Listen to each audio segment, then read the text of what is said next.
আপনি কি জানেন মাত্র 1 টাকা যদি প্রতিদিন দ্বিগুণ হয় তবে 30 দিন পর আপনার কাছে কত টাকা থাকবে? অবিশ্বাস্য মনে হলেও সত্যি যে 30 দিন পর এই 1 টাকা 100 কোটি টাকারও বেশি অঙ্কে পরিণত হবে। একেই বলা হয় পাওয়ার অফ কম্পাউন্ডিং, যাকে স্বয়ং আলবার্ট আইনস্টাইন বিশ্বের অষ্টম আশ্চর্য বলেছিলেন।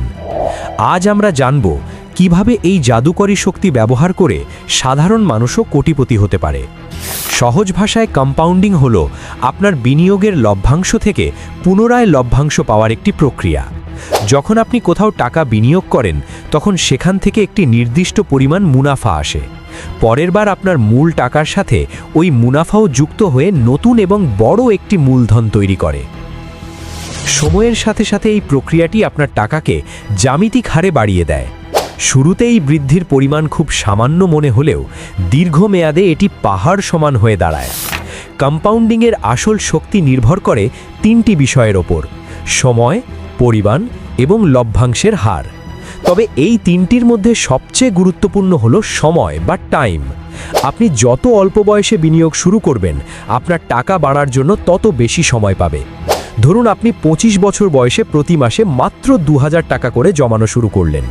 অন্যদিকে আপনার বন্ধু 35 বছর বয়সে একই অঙ্কের টাকা জমানো শুরু করল। 60 বছর বয়সে গিয়ে দেখবেন আপনার বন্ধুর চেয়ে আপনার সম্পদের পরিমাণ কয়েক গুণ বেশি হয়ে গেছে, যদিও আপনারা দুজনেই একই পরিমাণ টাকা প্রতি মাসে জমাচ্ছিলেন। এর কারণ হলো আপনার টাকা 10 বছর বেশি সময় কম্পাউন্ডিং বা চক্রবৃদ্ধি হওয়ার সুযোগ পেয়েছে। সাধারণ সেভিংস অ্যাকাউন্ট বা ঘরে টাকা জমিয়ে রাখলে এই সুবিধা পাওয়া সম্ভব নয়। সম্পদ বৃদ্ধির এই জাদুর জন্য আপনাকে শেয়ার বাজার, মিউচুয়াল ফান্ড বা ভালো কোনো স্কিমে বিনিয়োগ করতে হবে। বিশ্বের সফলতম ইনভেস্টর ওয়ারেন বাফেটের বিপুল সম্পদের মূল গোপন রহস্যই হল কম্পাউন্ডিং। তিনি তার সম্পদের প্রায় 95% অর্জন করেছেন 50 বছর বয়সের পরে।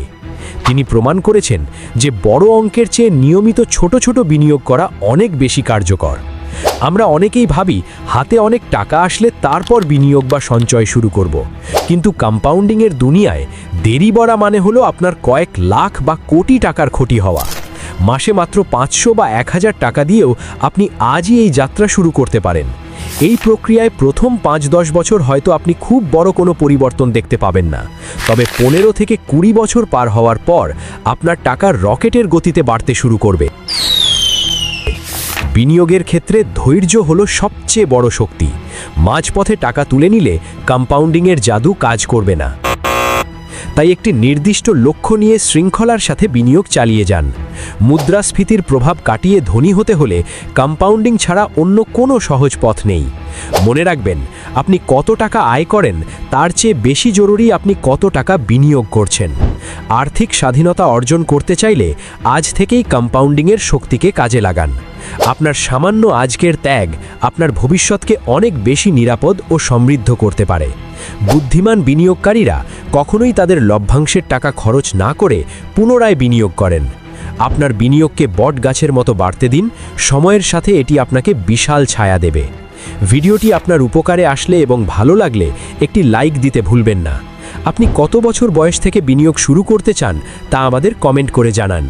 আপনার পরিচিতদের এই দারুণ তথ্যটি জানাতে ভিডিওটি শেয়ার করুন। স্মার্ট ফাইন্যান্স এবং ইনভেস্টিং নিয়ে আরও ভিডিও পেতে আমাদের চ্যানেলটি এক্ষুনি সাবস্ক্রাইব করে রাখুন। ধন্যবাদ আমাদের সাথে থাকার জন্য। দেখা হবে পরবর্তী কোনো ভিডিওতে।